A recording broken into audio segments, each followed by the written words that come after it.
Lịch thì em để đâu, bên ấy xăng dầu, đường bận tóm anh lẽ.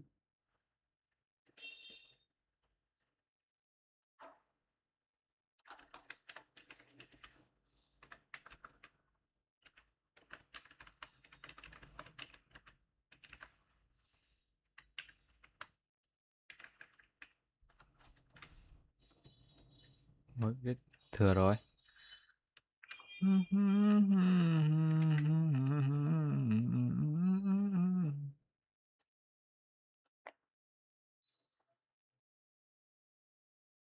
Ui giời, rung chưa?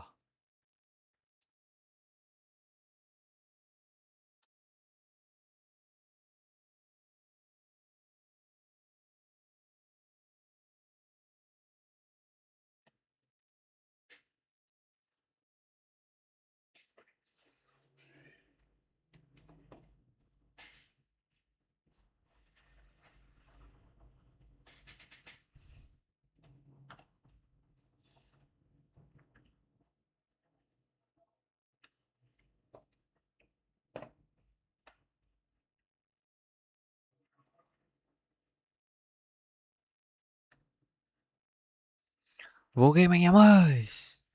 Arsenal vô địch nhá. Hôm nay Arsenal vô địch nha anh em. Đâu.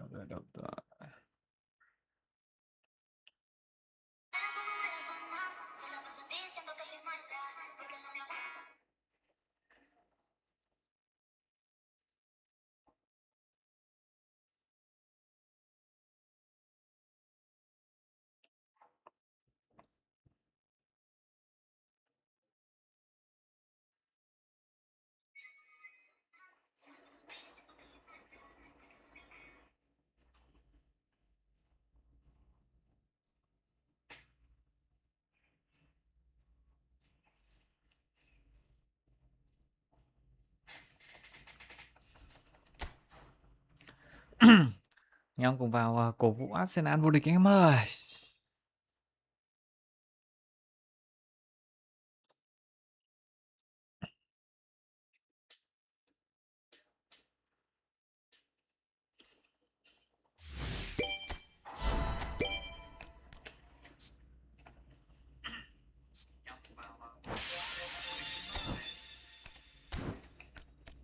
Switchenko này, ngon này.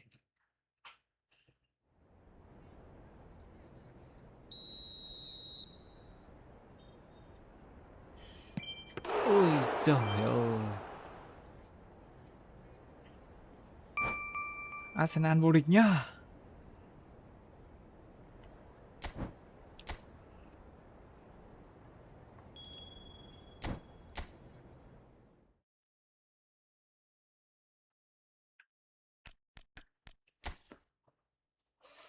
Làm mấy trận event trước anh em à. Mình còn khá nhiều event chưa đá được.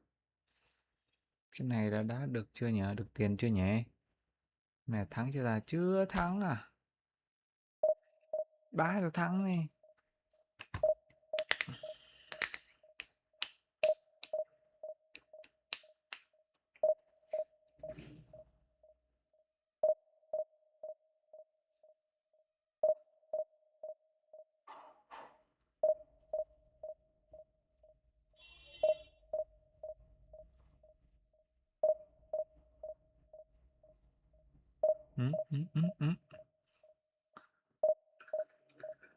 Hey yo, xin chào anh em nhé. Hôm nay thì chúng ta sẽ đá đến lúc Arsenal đá anh em nhé. Xong rồi ra cổ vũ Arsenal anh em ạ.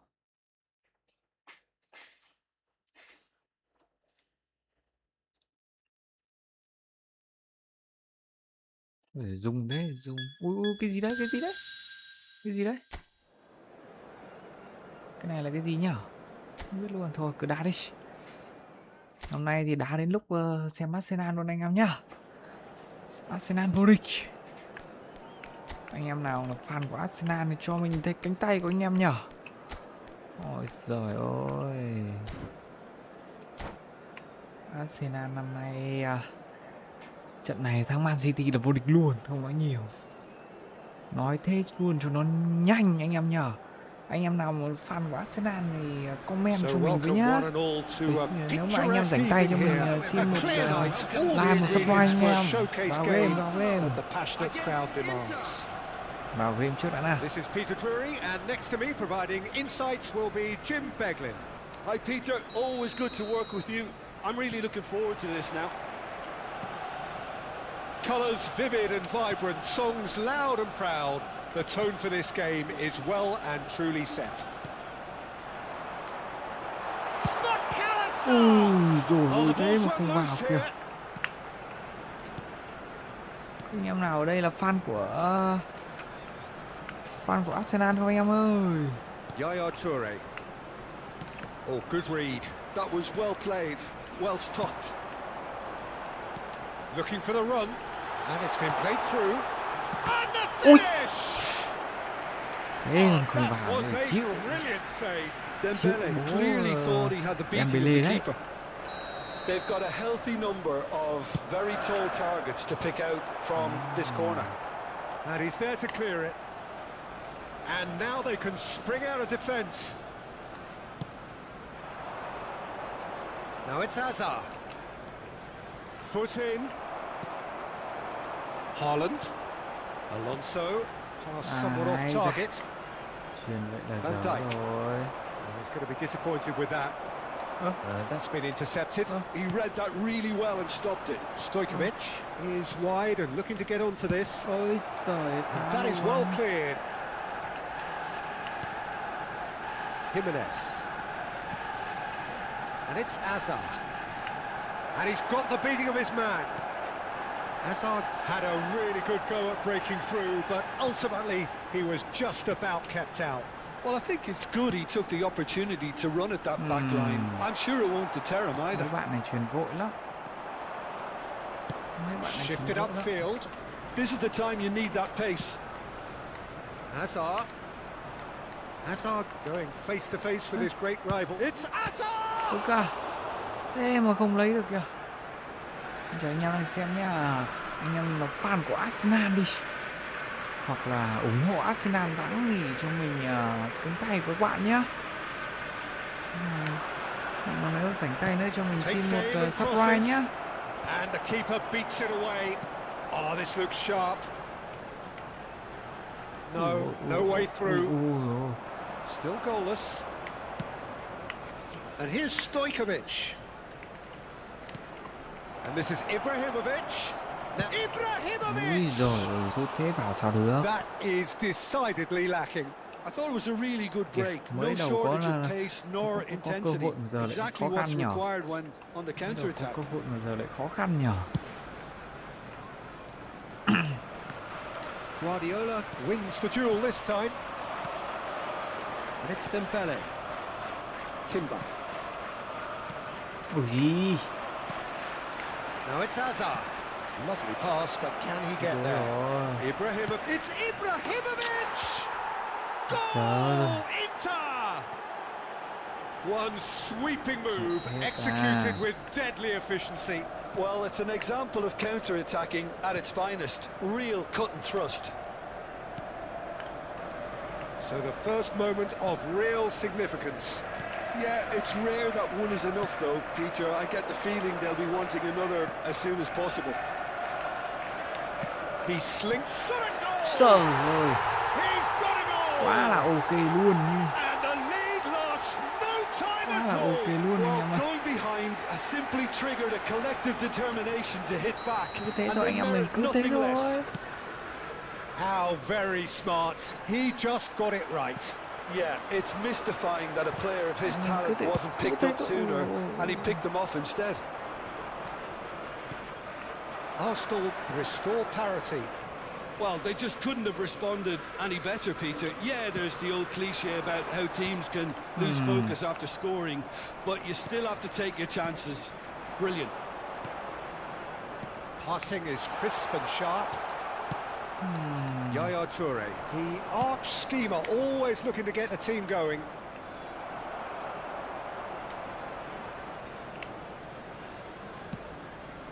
Chuyển về thủ môn đi cho chắc đi. Saliba. And it's Ed Nielsen. Ơ sao đấy, sao đấy? Now that looks a decent ball. Oh, that's wonderful alertness. Trời ơi, không đớp được lúc nó đang Van Dijk. ấy cả. Đêm chưa? Hôm này lại vợ gọi rồi, đang đá con pet vợ gọi rồi, biết ngay mà. Biết ngay là vợ gọi mà.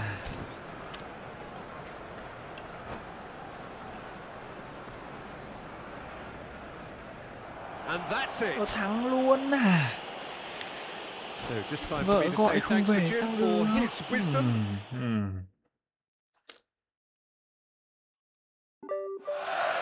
Có vẻ tuyệt vời đấy anh em ạ. Được 50 củ rồi. Thôi té. Chúng ta lại sang 50 coin khác, lại sang 50 củ khác. Go. Ui, Real đi. Trời ơi, sao mà phải xoắn.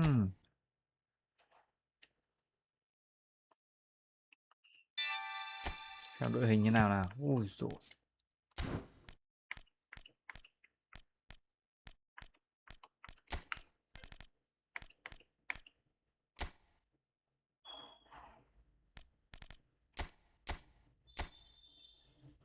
Đây. Ok chưa anh em ơi? Tối nay Arsenal là phải vô địch đi nhá. Tối nay Arsenal mình dự đoán là thắng tầm đâu đó tầm 3-1. Tối nay Arsenal thắng tầm 3-1 là đẹp anh em nhỉ.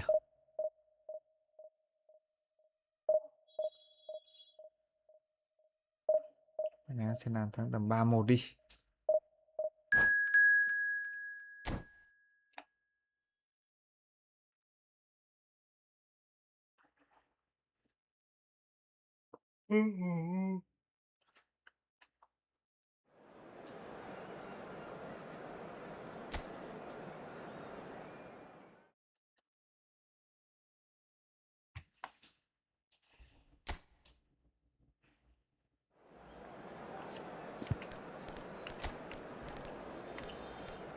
Fermin Lopez này. Lopez phong độ cao.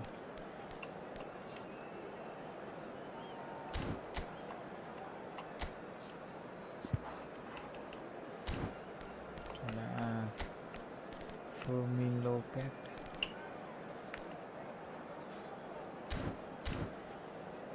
Được anh em ơi, đá đi.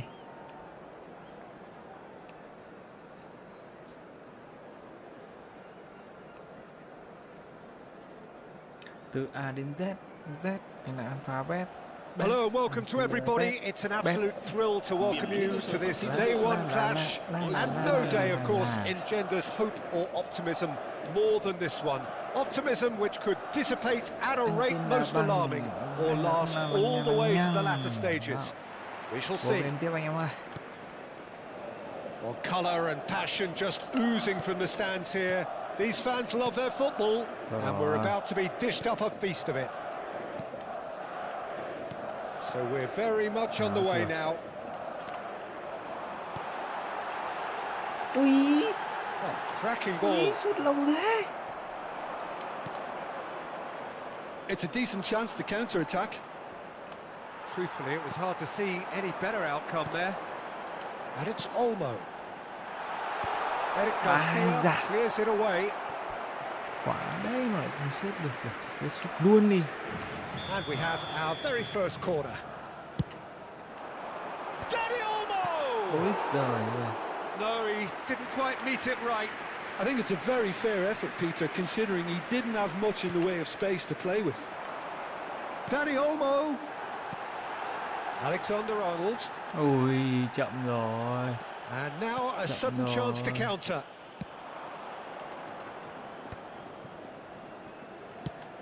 Jim, who do you reckon is pivotal? Trent Alexander-Arnold has redefined the fullback role. I mean, his contributions attacking-wise can match up with some of the leading playmakers around.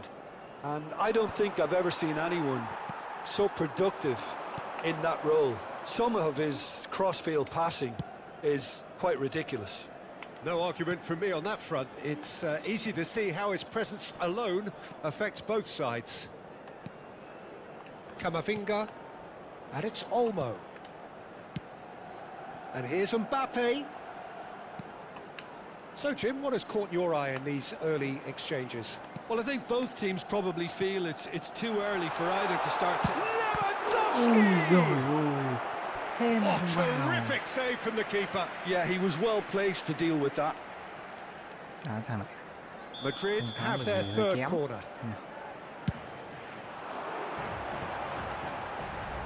Oh, he's been caught on it here. And now they can spring out of defence. Thiếp. He has a look up. Oh, he's enjoyed that. He evidently loves the contest. He is through here. And that's a good ball. Oh, the ball's run loose here. Well, the defence proved infallible then, but that won't be the last they'll see of him. And here's Lewandowski. And he's heaved it away. And they're quick to get it back. Now there's a fine ball. De Jong is the distributor-in-chief, always looking for movers. And this is Saviola. Short changes him with that pass. Neither side yet able to force a breakthrough here. Xavi Alonso. Now it's Lopez. That is good. Super running, sharp movement. Came up against a defender, though, who was ever so determined.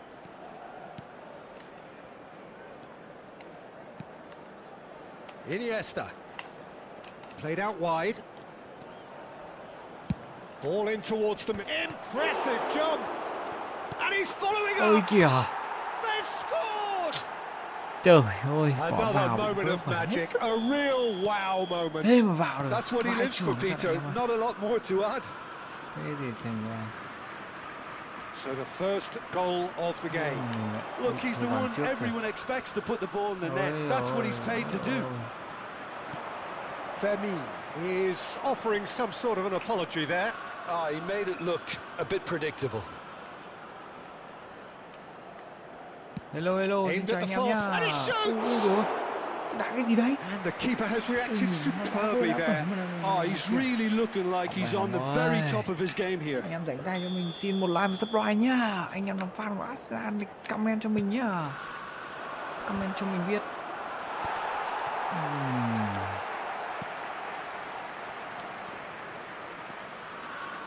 Nice control.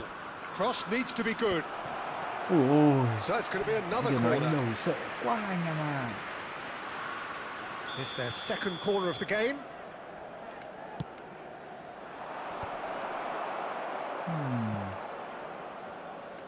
Iniesta scooting forward. Nice touch. Flashes it across.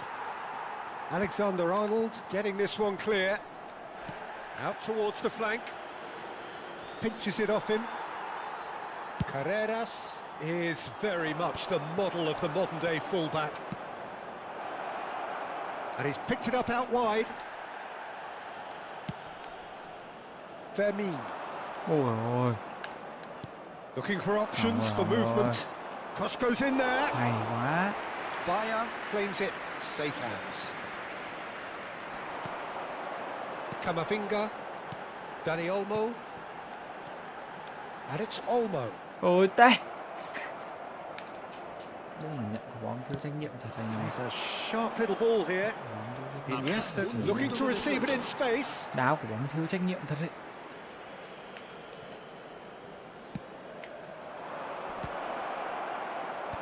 Last ditch defending, but that'll do. Now that looks a decent ball. Mình chuyển nó thằng kia chạy That chứ. signals the end of the first period. A very combative, competitive half with just the one decisive moment. It's been compelling stuff. Madrid trailing by the tightest of margins Bao at nhiêu cơ hội half-time. sút không ăn. Well, obviously things Nó are ăn not được good, bóng Peter. rồi. It seems the team were just a bit too busy Nó playing sự within việc này áp themselves, bóng đá. too Ơ, tentative. cái gì They đấy? have to improve and make it fast. Well, that just about sorts out the first 45 minutes, Dễ and vậy, we'll be back đá with the dễ vậy second thì ai chả very đá soon. được. The second half is up and running. Well, I think starting this half in a strong manner is essential, Peter, if you're chasing the game, which they are. You know, go with intent and purpose. Let your opponents know you're not just Ui going kìa, to quietly sao bow mà down. thằng kia không lấy được. That's an imaginative Đá chỉ pass. có đá ra biên thôi. It's a promising position. Aimed beyond the defence. In by Cancelo. Oh, how that cross missed everyone is an absolute mystery to me. It warranted a finishing touch. Alexander-Arnold.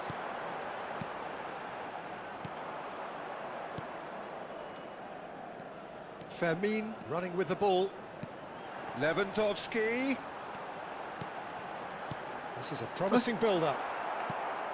Trời Madrid ơi. still trailing Sao by lại one chuyển đến thế and nhỉ? looking here to take it up a notch after the break.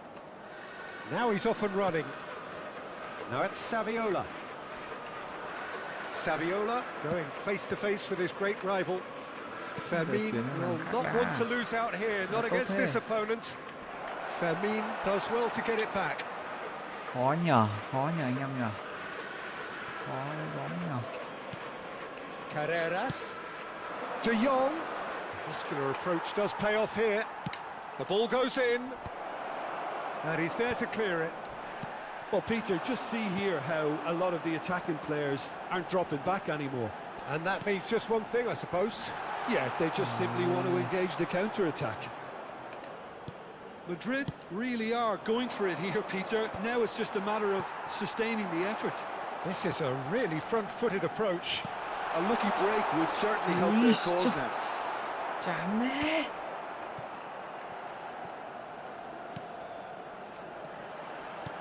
Lewandowski.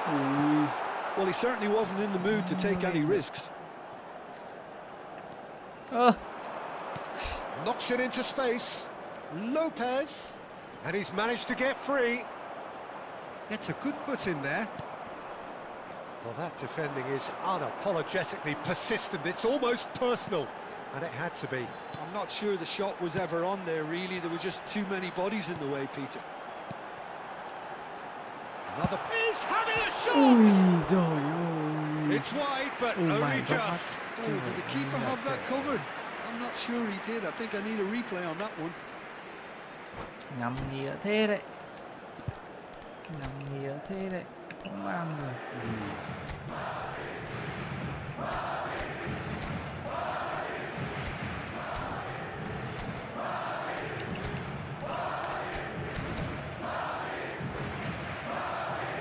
Nhắm lắm anh mà không ăn được. Buồn lắm rồi.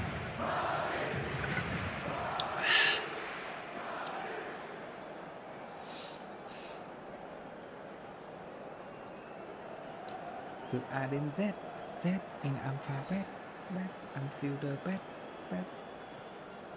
Se va a producir un cambio de La jugadores. la. So Vẫn là changes dùng một afoot không here, nhau. and from both sides. Rồi. Serán sustituidos por el dorsal 20, el dorsal 13. Se va a It's a llevar a pretty cabo loose un pass. cambio de jugadores. João Cancelo. Looking for the run. Now it's Ferran Torres. Can he get it through? In with the challenge. Plenty of appeals, but the referee is not interested. Your impression so far, Jim? We've not seen much from this team as a whole, Peter. Okay, that's largely due to the way their opponents have approached it, but they can up their game considerably, and I mean considerably. Bellingham. Ôi. Now, can they get him away? Cross deflected over the goal line for a corner. So, third corner of the game.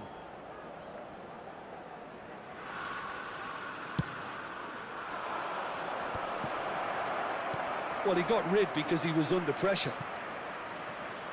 think the message here is quite clear, Peter. They want another one and will seemingly keep going until they get it. Now, who's going to be first to this? Bellingham. Yeah, they were looking for a counter-attack. Great vision. Threads one in. Rafinha has it in a wide position.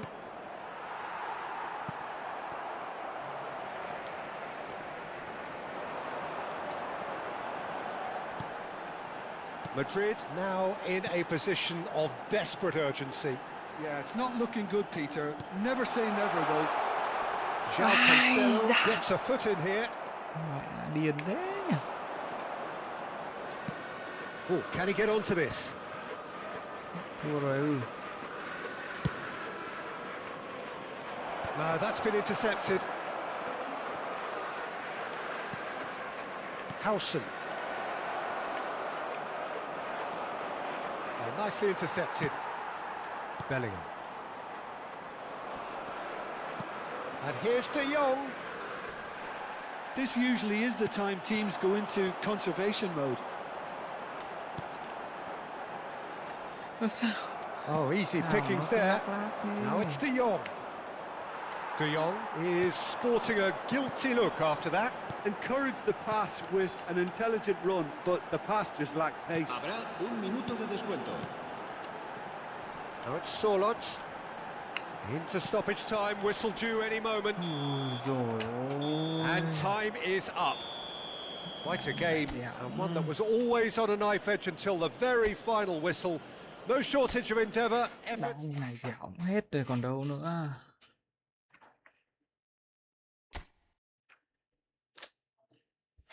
Chán quá anh em ạ.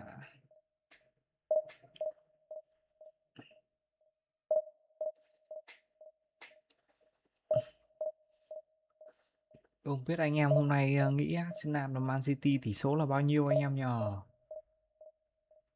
Không biết tỷ số hôm nay sẽ là bao nhiêu đây. Mình dự đoán là tầm 3-1 dành cho Arsenal nhá. Anh em có dự đoán nào khác không nhở? Xin chào anh em đang xem nhá. Tìm trận đấy anh em ơi. Trong lúc tìm trận này anh em dự đoán Arsenal và Man City nhỉ?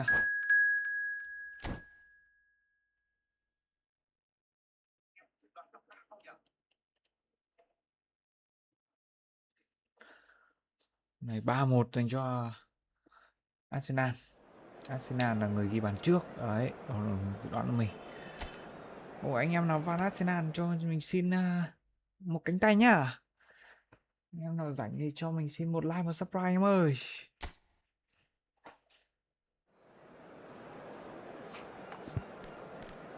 Ôi ông Mbappé này. Fermin Lopez thôi được không? Fermin cứ để đây đi. Fermin thay ông này đi. Ôi giời.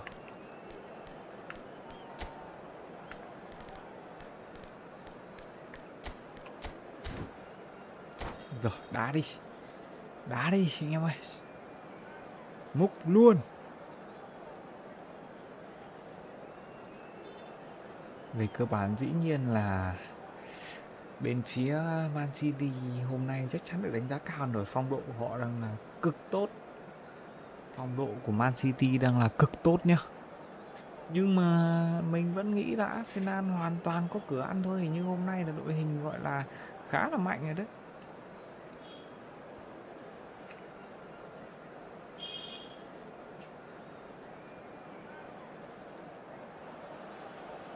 Heady ambitions here ahead of a game of massive consequence. The objectives are clear. To miss out on them would be unthinkable. Well, the stage is set for a stirring showdown here. The supporters in great voice, and there's a real sense of anticipation in the air. Game on.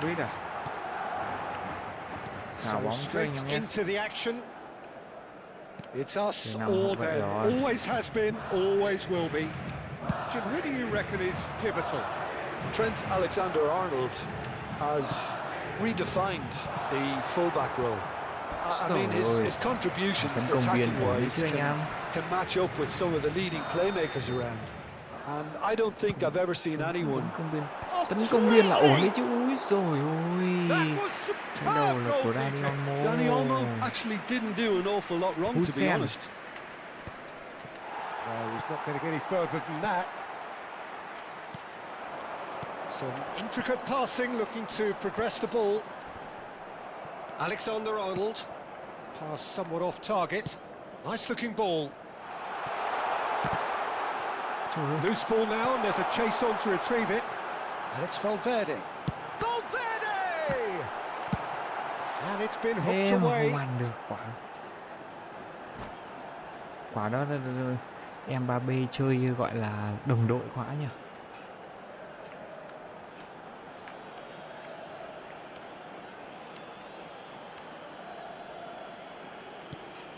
Fermin. Dani Olmo has it in a wide position.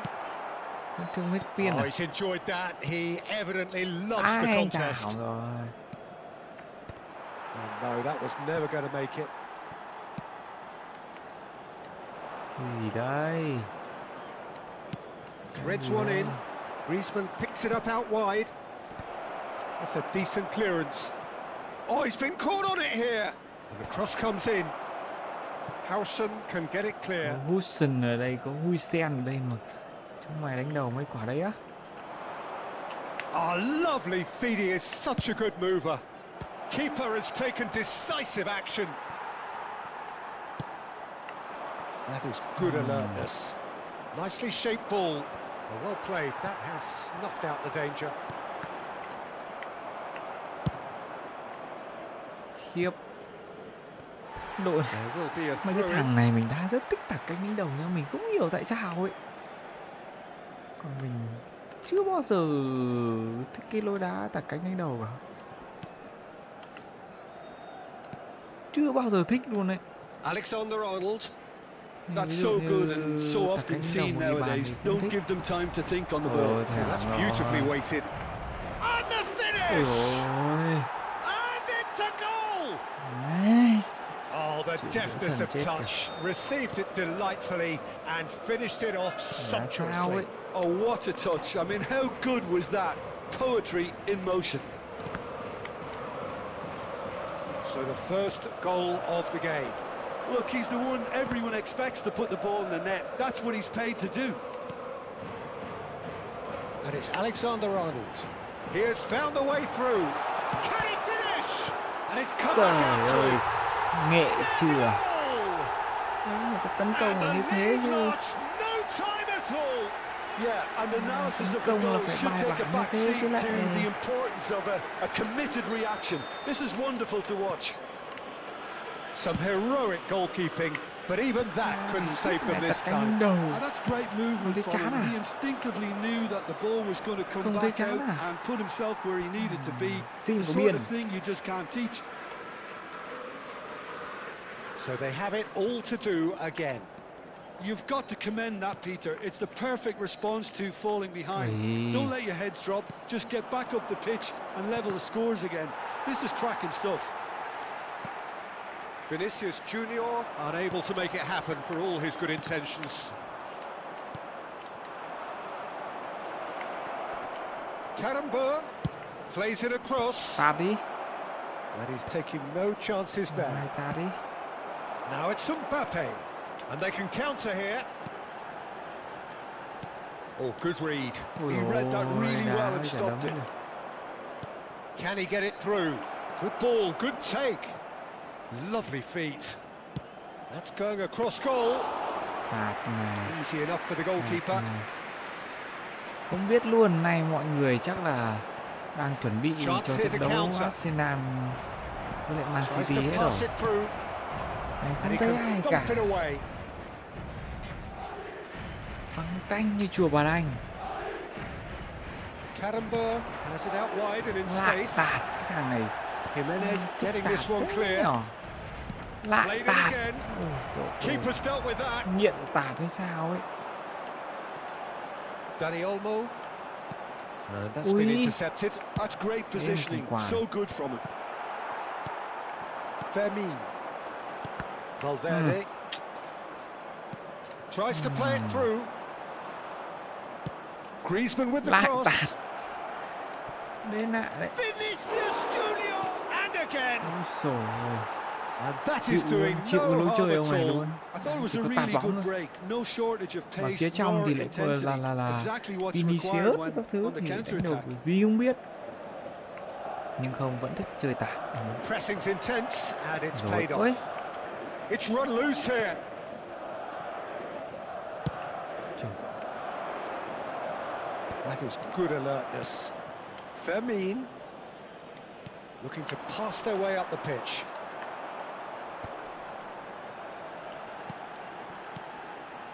Now it's Valverde. And that has left him in a heap. And here's Valverde. And here's Mbappe. Habrá 2 minutos de descuento. Edmilson. Now Howson. Well seen. Saw that coming. That was well played, Tìa. well stopped. He's through here. Mbappe. Tạt đến That's chết a anh em ơi. kick. Ông này gọi là tạt đến chết đây. This possibly the last play of the half. Tạt trong nào ăn được thì thôi. Sợ thật.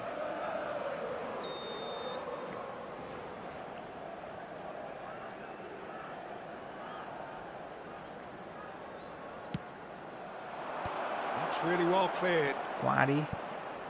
Qua được hàng phòng ngự của tao đi rồi tạt. And Lại it's tạt đi. Alexander-Arnold. Yeah. And that brings the first half to a close. So it's all square. Neither side has been able to make a telling difference, but it hasn't been for the lack of trying. And we are up to the break. Well, I think keeping our neutral hats on, Peter, this is more than a decent game of football where we've seen plenty of creativity. Both sides really ought to be looking to up the urgency, though. Well, it has been confrontational, combative, competitive, everything you'd expect from Derby Day. So 45 minutes of uncompromising football, and at the break, it's one each. And so the action is resumed. Ơ. Trời ơi, nó bắt bài mình mất rồi. Now it's Griezmann. He's found the way through. Griezmann. Oh, it's played into the area. Mày tạt nữa đi. Cho mày tạt đấy. Cho mày tạt luôn đấy. Camavinga gathers from the goal kick. Fermin. Lewandowski looking understandably energized after his goal. Quá nhỉ. And he's gone looking for safety. Đá.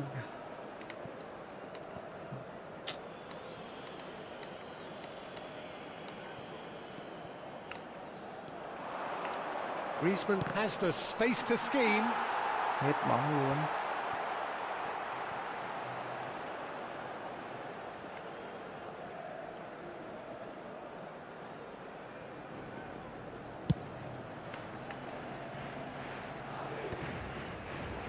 Valverde. Played back into the centre. Lewandowski being hunted in packs. Yeah, better communication and lots of contact seems to be the route to quietening him down now. And it's Valverde. Ây da. Không Looking được to rồi, play him in. em ơi. Oh, easy pickings there. À cha. Looking for options for movement. Này nó bắt bài. Fermin. Nó bắt Lovely bài. pass, but can he get there? Skims one in. And it's safely in the keeper's hands. Ok bạn ơi. Xong game nhá, đợi mình xong game nhá. Xong game anh em giao lưu tí nhỉ. Well, the manager might be thinking of shuffling his pack here. Well, you would hope for some movement off the bench, Peter, knowing you get an extra sub in extra time. Ai à.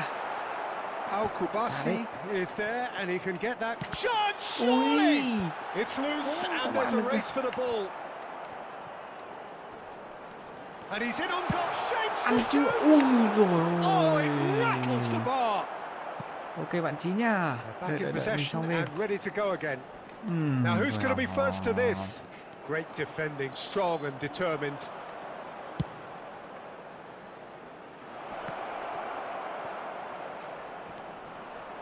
Oh, sweet feet. A quick look, thought about cutting inside. Cannonball! He will be Xong livid bên with himself. giao lưu với lại bạn Bá Chí nha anh em. Cambio de jugadores. So time for change, and this one has been on the cards for a little while. Úi, rồi. Camavinga, searching passes played there. Oh, what has happened here? Từ sao? Real chance! It's run loose, who's going to get there? And he's cleared it out of harm's way. Nicely weighted ball. And the break is on. Looking for the run. Look at the spot. Trời ơi. It's in! Ok chưa anh em ơi. Ok. One sweeping move executed with deadly efficiency. Look, if you want to be effective on the break, then the key element is always pace. That's what really rips defenses apart, and it's difficult to find an answer to it when it's applied like that. Ok, thế tí để mình tạo phòng nhá. Tạo phòng rồi Madrid leading anh em đợi now. nhau tí vậy. Well, they've done the hard part now, Peter.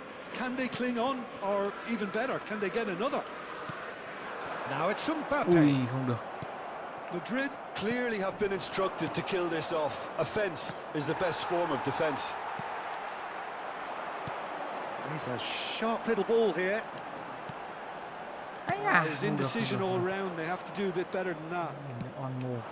Ôi rồi ông này chỉ chơi tạt bóng thôi. Dani Olmo powering forward here. Chuyển không đến nơi được. Pedri. That's destined for the flank.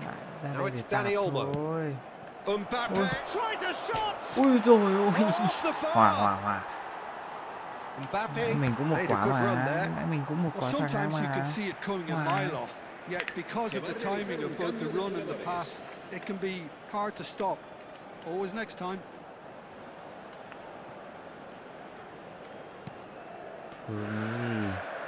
Well, facing up to his adversary, this is a formidable matchup. Now that looks a decent ball. Simeone finding himself in space. Ui rồi Clearance ôi. is short. Mbappe ghê vậy. Mbappe ghê Alsop vậy. gets it away. Well, that is one way to stop him. Oh, good spread. Place it in. Great chance! Ui trời ơi, mạnh quá anh em ơi. Lần này Oh, should really have made more of that. khôn Yeah, it's không very tạt well nữa. timed. A delivery Lần like này đội that bạn with the khôn rồi, right không amount of tạt pace nữa. and whip can be a nightmare to defend against.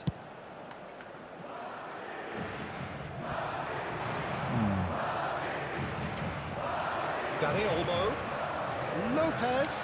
And he's managed to get free. Đi là phải Lewandowski gets flagged offside. sau đêm sẽ giao lưu bạn Bá Chí nha anh em ơi. But now it's a case of waiting for the whistle.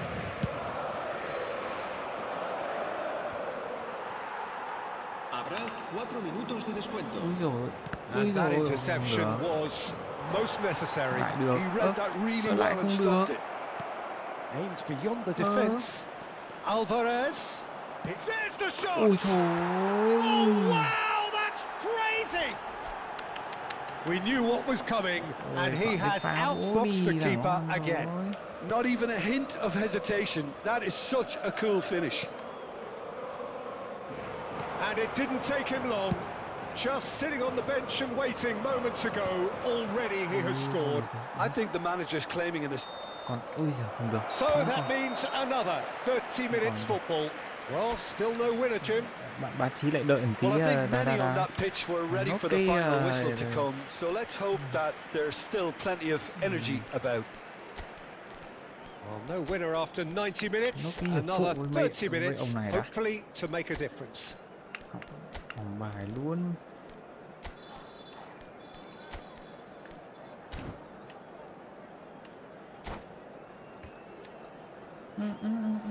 Se va a producir un cambio de jugadores. El dorsal 16. El dorsal Test this for the endurance, for the character of the players as we head into extra El time. dorsal 14. Xavi Madrid Alonso. pay the price for failing to close out the match in normal time. El dorsal Can they 20. avoid the same fate here, where the consequences are still more serious? Oh, he's found support out wide. Valverde really struggling to influence the game. Look, he could do with someone else taking responsibility to shift the target. He badly needs some help here. It's all a little bit desperate, but it's got the job done. Yeah, they showed a vulnerability until the move was stifled. That'll have stirred a little concern. Some really good ball movement. Big chance! Well, now it's a race for the ball. Oh, he's been caught napping. Kìa. Dani Olmo. Simeone. Ôi That is a trời. little undercooked. Played out to the left flank. Dani Olmo providing an out and the shot! Ui dồi ôi, Oh, mày it's thế. come off the upright. Vừa xong hiệp một. Another one of football's and Ok, how mình cũng moments. đang đá hiệp phụ nữa Well, cơ. we could be headed for Mình a đang đá hiệp phụ scenario nữa in nhé. which next goal is the winner. That chance could have been it too.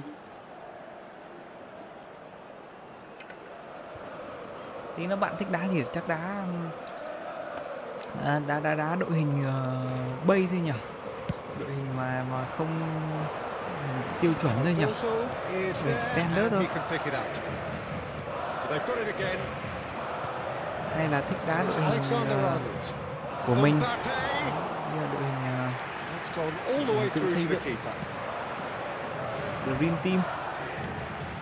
Now it's Camavinga. Ui, He's had it nicked away. không được, không ổn đâu, không ổn đâu. Đội hình sao lao lên cao Delivers đấy. with whip. Cleared without hesitation. And it is half-time in Tí đá extra đội time. hình standard nhé. Well, no question, the will exists to try and win it, but limbs are tired, options are depleted, and time now is short. Well, we are already up and running Kiểu tí again. đá Arsenal, They Man have played City luôn đi, themselves to a near standstill. luôn cho nó What máu. is left in the tank now? Bayer claims Tí it đá without any Arsenal, Man fuss. City luôn đi. This is the time you Ui, need that thôi, pace. Now, can Không they đỏ get này him em ơi. away? He's Không đỏ. shifting through the gears. He's having a shot. Ôi, Deftly away.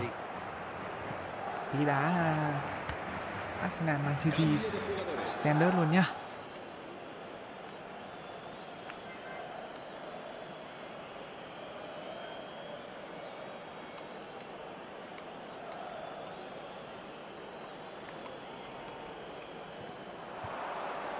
Biết. Kéo trận này lại vô đá pén anh em ạ. Valverde. Oh, that is asking for trouble. Ghét nhờ.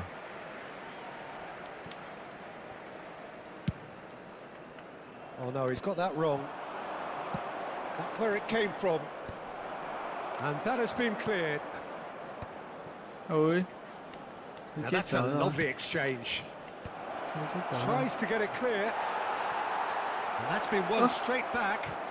Can he get on the end of this? Pedri. Pedri with impressive jump. That's a lovely... Oh, shooting chance! And no, kiểu như he hết thể couldn't lực đấy anh em find ạ. the finish. Đá mình yếu lắm rồi. Hazard. Camavinga. Oh, well played, well sorted out. Back they go. Ôi rồi có cần truyền về sâu Knocks thế it không? into space. Alexander-Arnold promptly onto that, and that is that.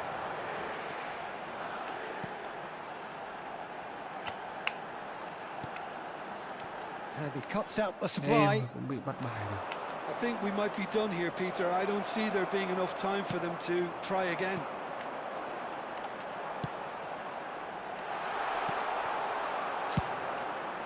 Hiệp phụ rồi, hiệp phụ rồi.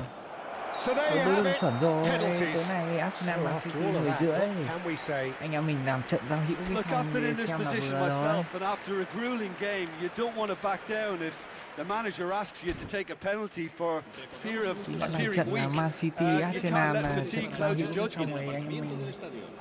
So we're all set, and we all know what is coming. Ok thôi. So, are we ready? You can xem đá cut the bóng là đẹp. tension with a knife. Chuẩn bài. So this one to set the tone.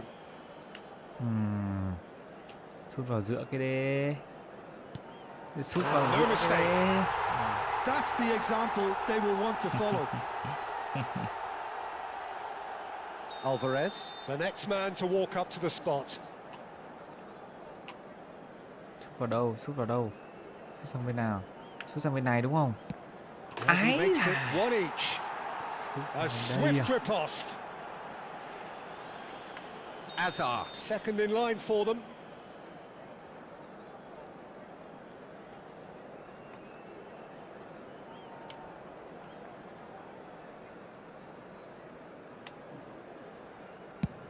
Never in doubt. Rồi. How confident was Đó là that? ok Backed himself luôn. all the way. So on to the second man. Sút đầu.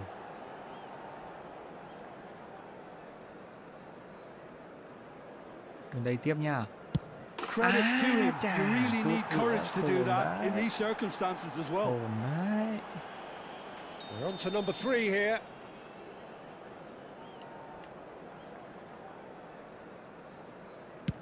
Oh, that's a great get by the keeper. Well, whatever he did, it worked, did it not, Jim? Well, Peter, I think he did well to hold his nerve then. Probably gave him that important edge. Solot Solot, is the third Solot, man to step Solot, forward. Solot bắt bên đây. That's Solot a bên brilliant đây. read. Bắt lại luôn. That is how you Solot answer bên the đây. call. Gamesmanship or not, Peter, whatever he did worked the treat. Solot, fourth in their queue. Mình cũng Solot này. Mình Utterly cũng Solot decisive, này. right down the middle. Yeah, looked so confident as well. The keeper's notes didn't help him then. Now it is the turn of the captain.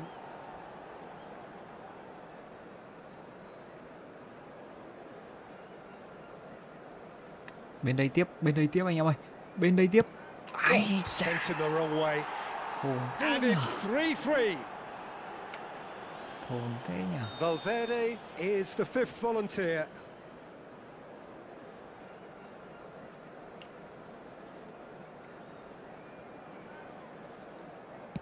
Ai trời ơi, ngon rồi. Looks like Nhìn he's nhá. done it a Quả thousand này nhiều times. khi là sút Never vào giữa looked like nhá. missing. So can này he nhiều do it? khi là Can sút he vào keep giữa them anh em ơi. alive? Quả này nhiều khi là sút vào giữa đây này. Ui, Sticks it away. And that takes us to sudden death. không được kìa. Some can barely watch here. Every kick potentially pivotal. Emerson. And he sticks it Emerson. away. You need a very strong mind in those situations. Any penalty that goes in is a good one. We're talking about a pressure penalty. Dispatched. There will be more of Em this. không ăn được kìa. Pick your Hay spot, nhờ. don't change your mind, and the keeper should be neutralised. Alexander-Arnold, second of those not initially chosen.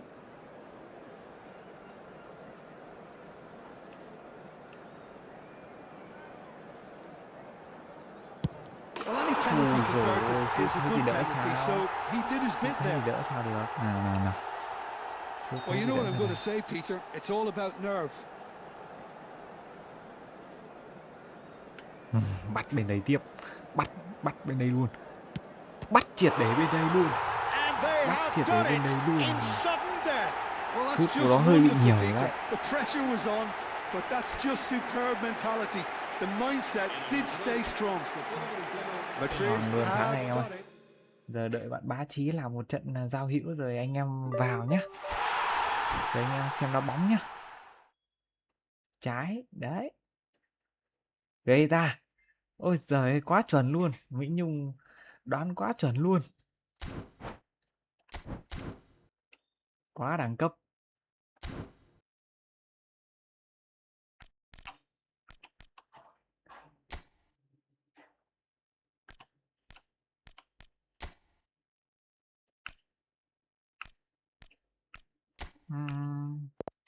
Ao lên tích nhá. Mình không để bắt guốt đâu.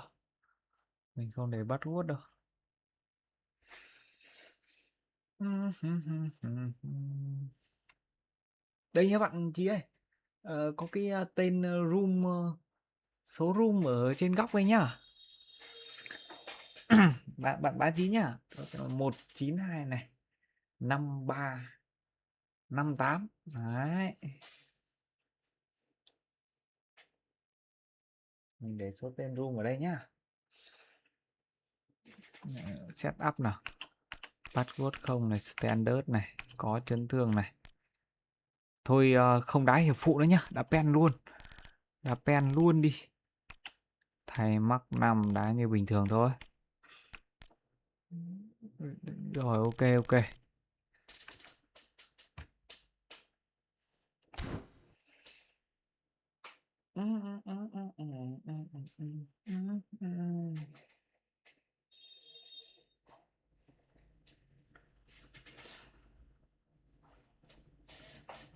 Quá giỏi luôn, Mỹ Nhung. Thắng được một game đá pen, quá hay. Thì lấy ít nước nào.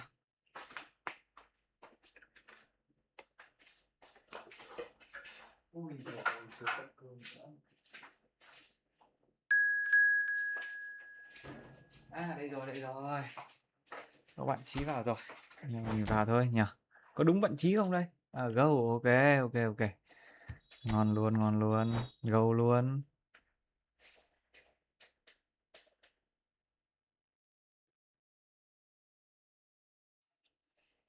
Go luôn.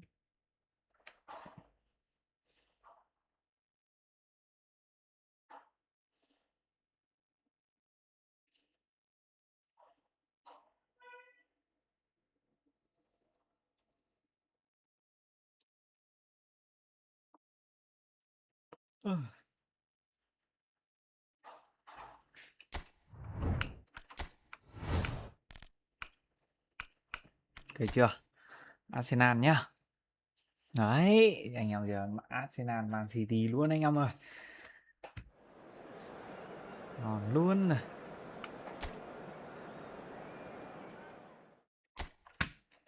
Chucky.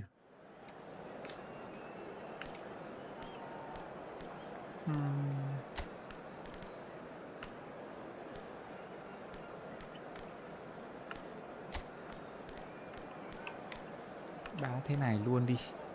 Đá thế này luôn cũng được.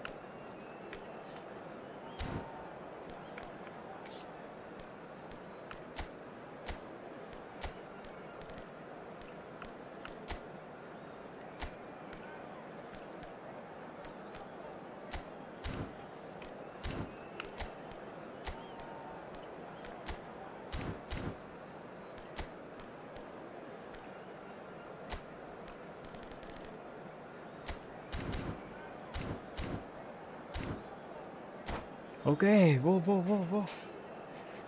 Đấy, Man City, Arsenal anh em ơi.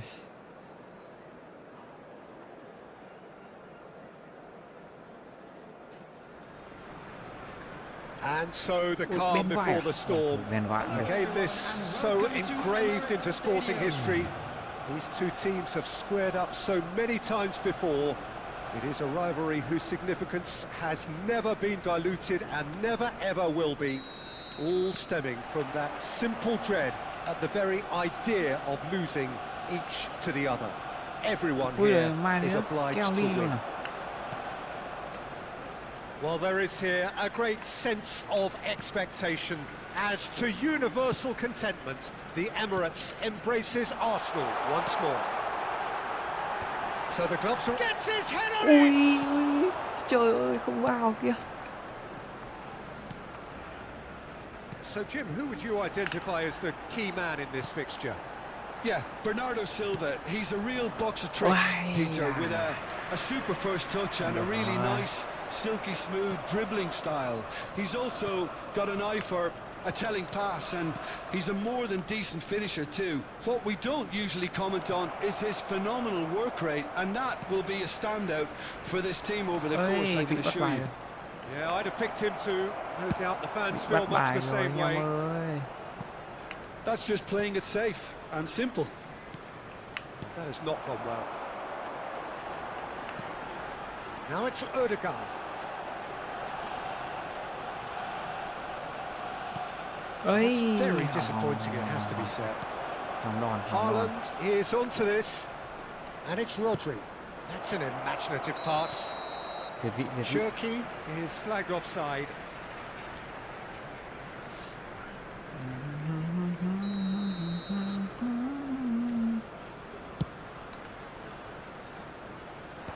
Ôi trời ơi, không đến nơi rồi. Doku. So Jim, what have you made of what we've seen so far? Well, both sides seem happy with the patient approach for now, still trying to have a good look at one another. Saliba with a definite foul there. Turkey mình đen tố. Yeah, it would seem a little too far out, and this will probably be a dink far post.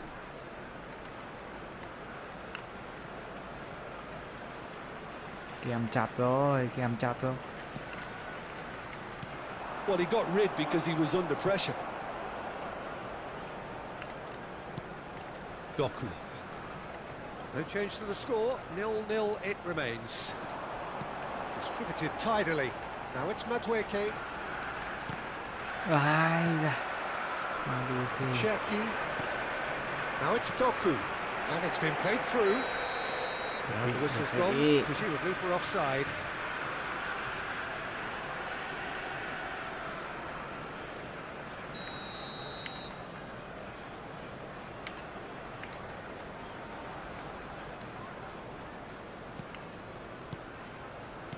Saliba. Lewis Skelly. This is a promising build-up. Gyökeres strokes it back, wriggles his way through. Lovely pass, but can he get there? Không được rồi. Ui rồi.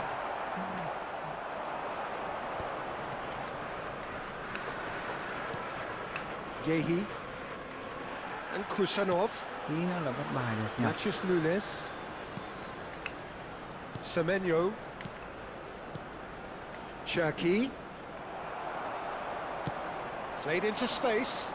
Oh, that's a key interception. Bernardo Silva. Now Semenyo. And he's worked it through. Lovely ball and a real chance now. Cherki showed plenty of zest in getting to the ball, but couldn't quite sort it out. Gabriel. Saliba. And it's White. And Madueke. He's picked his way through. Madueke.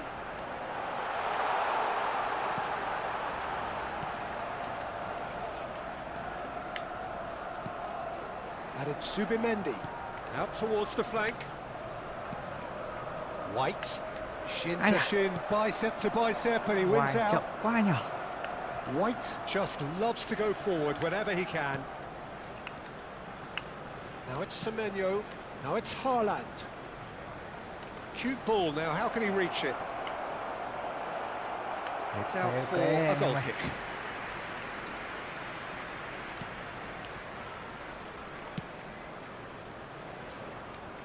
Doku cuts it out. Now it's Haaland. Well, a goal here just before half-time could mean a great deal. Rice. And it's Lewis Skelly. Turns back here, probably the best option. Played out towards the right wing. Now Subimendi. White. Very nicely done. And he whips it in.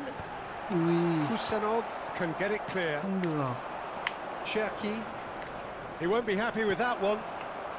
Gyökeres. Well seen. Saw that coming. He read that really well and stopped it. Cherki. And it's Rodri. There will be 1 minute added time. And here's Semenyo.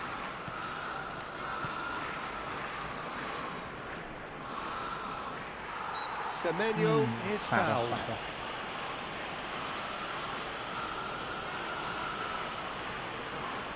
So the last big chance perhaps before half-time. Plenty of jostling in that box, they just need a good delivery. Now he's got space here. And Sự it's cần sự thay half-time. đổi nào nhỉ? A decent enough half, but either side able to get on the score sheet. Time for some fresh ideas in the second period, perhaps. What have we learned from the first 45 Đá minutes? thế đi. Well, I wouldn't say it was Cứ the đá thế most đi. potent Ôi performance, giời Peter, but defensively very Đi. composed. The scoreline might still be 0-0, Nào, but tập I'm trung nào. expecting things to open up a bit more in this second half. So, no breakthrough from either side, 0-0 after 45 minutes of action. And we're already back up and running after half-time. Arsenal clearly have been the better side here. So if I was to say anything to them, it would be just keep going. If it's not broken, don't try to fix it.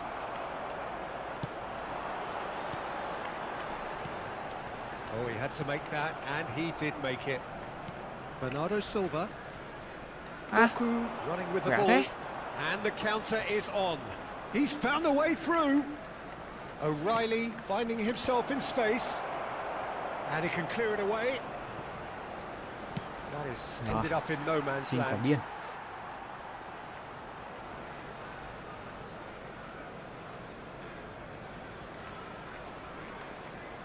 Oh, that's really good play on the right. He's driving forward.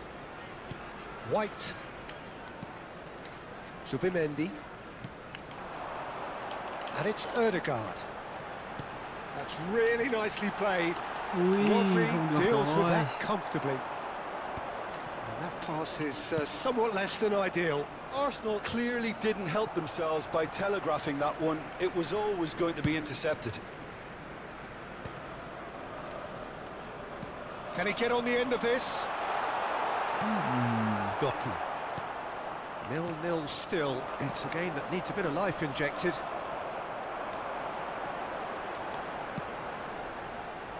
Now it's Ødegaard. White. It's loose now and they want to get it back. The attendance for this Không qua match được was chứ. Be a throw-in. 61,052.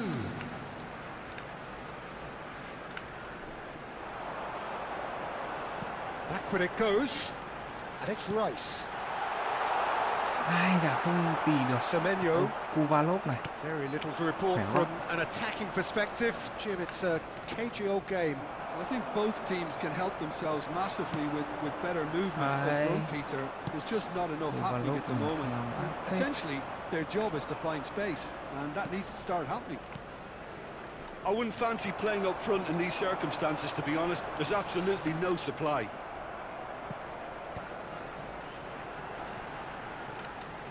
Done delicately. Ui Jokeres giời gets ơi, flagged offside. Còn chuyển cho Odegaard thì hay hơn. Chuẩn bị thay nhỉ? Thay ông The pressing's intense and it's paid off. So Jim, is that the manager telling the forwards that they must stay forward for now? Well, I think he just is concentrating on the shape here, and he wants them to press as high as they can and get in the right position to do that collectively. Yeah, they were looking for a counter-attack. Arsenal needed that. They really needed it. Well, that tackle was immense, and so was the relief. The great escape. Oh, no joy this time.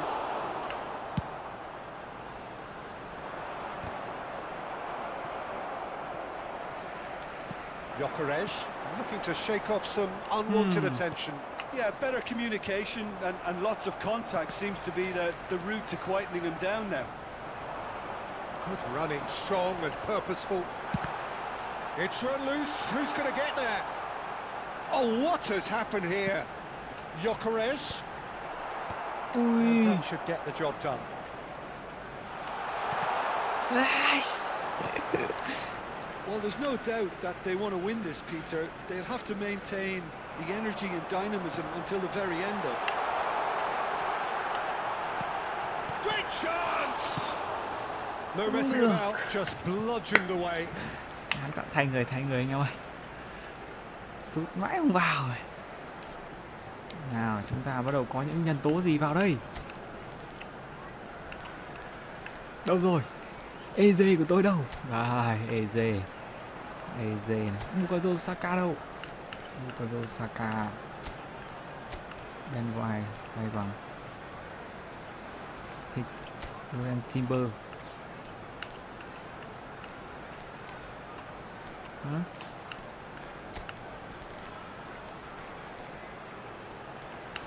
Lindo trô sát. Chúng tôi cần một người khéo léo. Ok.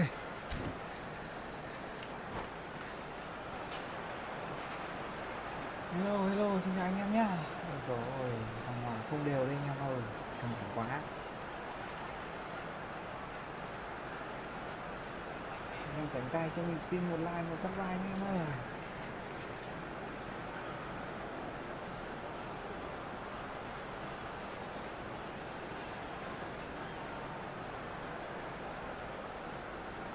Bạn Chí ơi, đá Hòa đây là đá pen luôn nhá.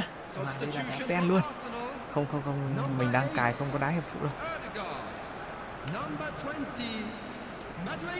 Timber picks it up out Ui, wide. chuyền nhẹ quá rồi.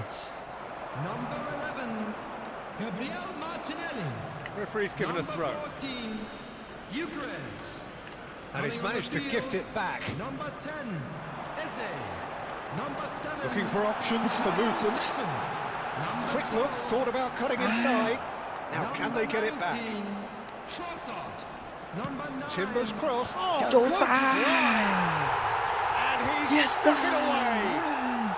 And late in the Sát day, thủ của đội mắt a thiếu telling hụt. moment. Leonardo chỗ Well, xa what a anh shift in ơi. moods here, Peter. That weight's finally off Không their ngờ là chỗ shoulders, xa đặt and lên đánh đầu tails are đấy well em and ơi. truly up.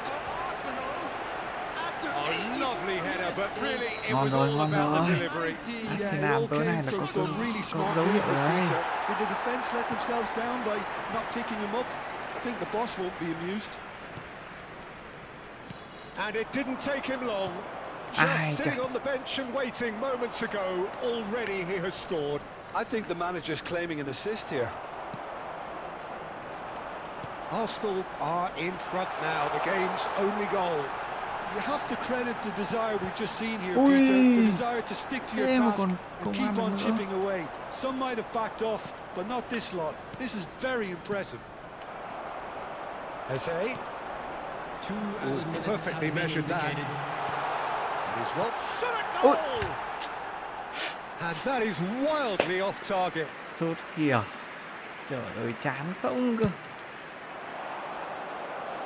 Time added Chán on không will cơ. be 2 minutes. Kovacic. And that's that. Arsenal have held on. They have doggedly, sometimes Ok, ngon frantically này. preserved Tôi the xa khỏi tightest sân of đi được leads. bỏ bàn.